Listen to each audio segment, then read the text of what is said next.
হাদিসের মধ্যে আছে রাসূলুল্লাহ সাল্লাল্লাহু আলাইহি সাল্লাম আসরের নামাজের আগে একদিন মসজিদে নববীতে দাজ্জালের ব্যাপারে বয়ান করছেন। দাজ্জালের শেষ জামানার সবচেয়ে বড় বিপদ, ফিতনা।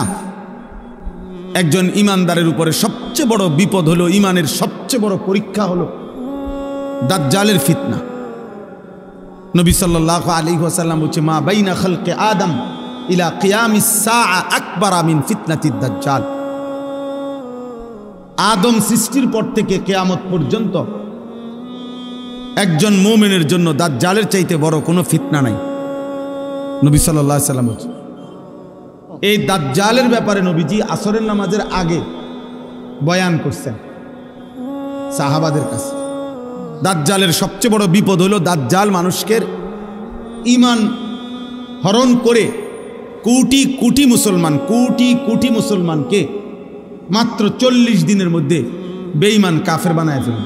একেবারে প্রকাশ্য কাফের, আচরণগত কাফের না, ডাইরেক্ট কাফের। কাফের বানায় ফেলবে। আর কোনো মানুষের জন্য ঈমান হারা হওয়া সবচেয়ে বড় বিপদ।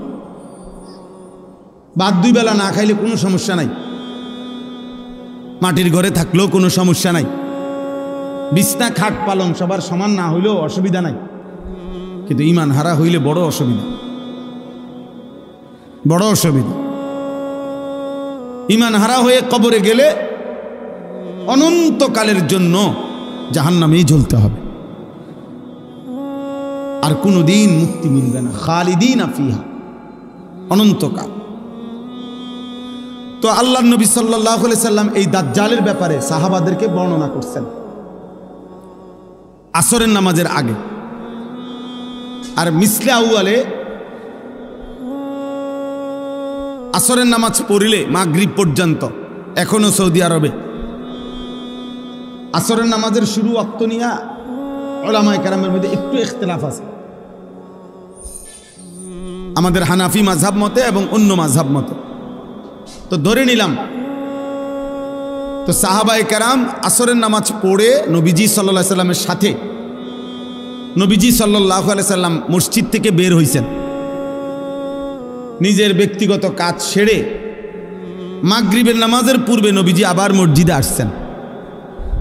কিন্তু এই 2-2.5 ঘন্টা টাইমে নবীজি ফিরে এসে দেখছেন ওই আসরের নামাজের আগে সাহাবাদের যাকে যেখানে দেখছিলেন বসা, সে হুবহু ওইখানেই বসে আছে,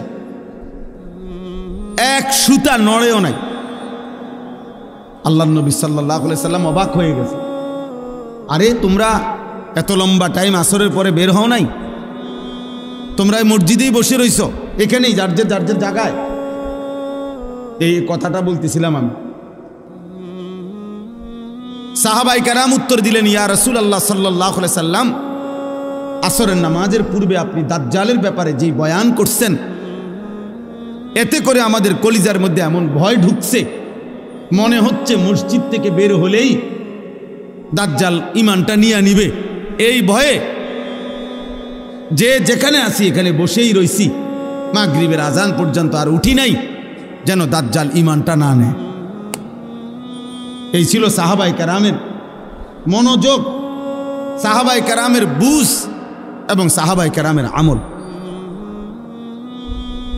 যে এখন শুনছে অথচ তারা জানে নবীজির হায়াতে দাজ্জাল বের হবে না, নবীজি বলছে, কিন্তু এরপরও এতটা ভয় করছেন। এজন্য দোস্ত, কোনো বক্তা আসলো,